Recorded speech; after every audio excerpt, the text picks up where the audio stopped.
télé, j'ai vu la faille dans le pont et une voiture qui faisait rugir son moteur. Alors là, c'était assez pathétique parce que la voiture verte qui était là-bas était littéralement devant un mur de goudron. Elle était dans le creux de la faille et elle tentait désespérément de s'en sortir.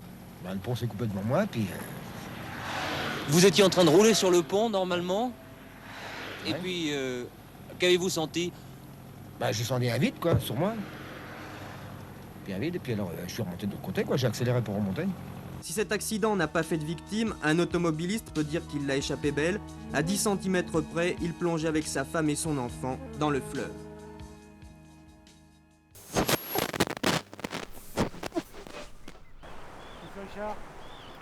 Bonjour. Bonjour. Bonjour Monsieur Richard. Bonjour. Alors nous allons vous poser quelques questions, ça va être assez rapide. On fera peut-être quelques images pour recontextualiser l'effondrement. Oui, très bien. Et j'explique pourquoi. Exactement. Vous êtes prêts? Tout à fait. On y va? Nous sommes donc en compagnie de Monsieur Richard, un ingénieur à la voirie. Il va nous expliquer pourquoi le pont Wilson s'est effondré il y a de ça un demi-siècle. C'est assez simple. Le pont a été construit sur une structure en bois. Les piles reposant sur des pieux, la structure a été exposée à l'air. Le bois ne pourrit pas quand il est dans l'eau, vous comprenez? Et la sécheresse a fait pourrir les pieux, affaiblissant les fondations. C'est la sécheresse la principale responsable de l'effondrement du pont. C'est dû au réchauffement climatique. On ne parlait pas de réchauffement climatique à l'époque. L'extraction du sable en amont du pont a aussi contribué à le rendre plus fragile. Oui, mais la situation est similaire à celle que nous connaissons depuis quelques années, avec les sécheresses à répétition. Y avait-il un autre risque d'effondrement? Non, la structure a complètement été repensée. Merci, Monsieur Richard. Nous allons tout de suite à la rencontre d'une nouvelle personne qui était, au moment des faits, enfant. Elle traversait le pont en voiture.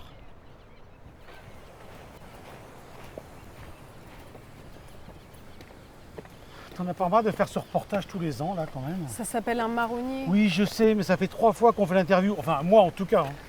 Je sais bien. Et cette année, ce sera la première fois que ce sera sans le conducteur. Ouais.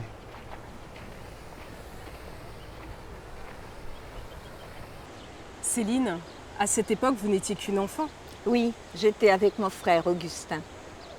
Et vous passiez sur le pont, vous traversiez pour aller à la maison. C'était un dimanche de Pâques. Nous revenions du marché avec mon père et la voiture s'est mise à trembler.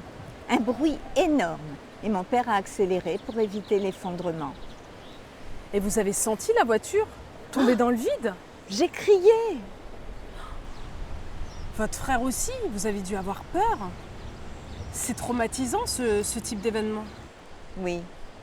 Depuis, il ne parle plus normalement. Il s'est complètement transformé.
Bonjour Amélie. Bonjour Arthur, ça va? Ça va. L'interview s'est bien passée, maman? Oui. Bon. Je pensais à quelque chose. Vous voudriez pas parler avec mon oncle, Augustin? Comme ça, vous auriez le frère et la sœur. Non, mais c'est bon, là, on a ce qu'il faut comme image. C'est bon. Ce serait la belle occasion. Le frère, la sœur pour les 50 ans, en souvenir du grand-père. Et puis, mon oncle Augustin, il bégait, mais il communique avec la Loire. parle avec la Loire? Oui. Je pense que vous devriez le rencontrer. Et puis comme ça, Non, mais peut-être que s'il ça ne vous... peut pas parler, ça va être difficile. Hein. Ça suffit, ces conneries de mystique.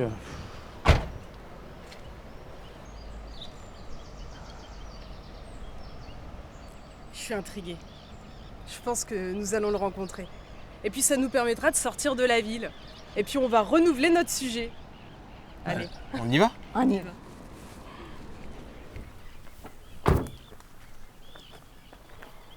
Il est beau cet endroit. Augustin est au bord du fleuve, Il vit seul? avec la Loire.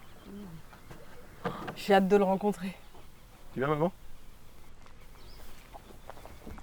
Ah ben moi, j'ai hâte que ça se termine. Hein.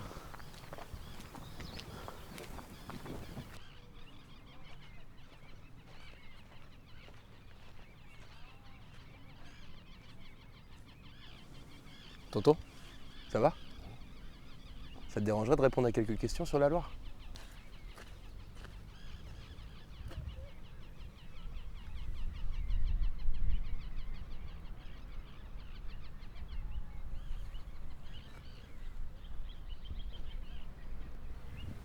Augustin, l'accident aurait provoqué chez vous un lien particulier avec la Loire.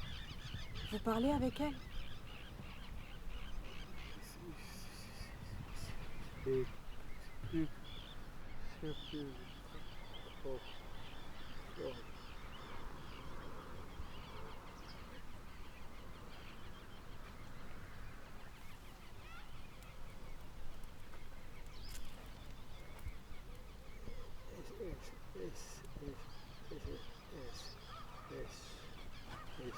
Augustin dit que la Loire souffre, qu'elle se sent abandonnée, que nous l'utilisons sans rien lui donner en retour. Elle se sent oubliée, négligée. Elle se meurt. C'est n'importe quoi, là. Augustin, elle vous dit vraiment ça, la Loire?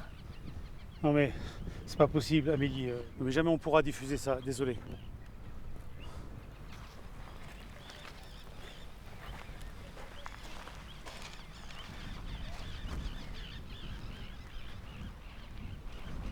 Arthur, ton oncle, il parle vraiment avec la Loire? Oui, ils se parlent à leur manière. On a tous un lien singulier avec la Loire. Elle nous murmure, nous chante, nous souffle, toujours quelque chose que seul toi peux entendre, peux comprendre. C'est une belle idée. La Loire qui parle. C'est pas qu'une idée.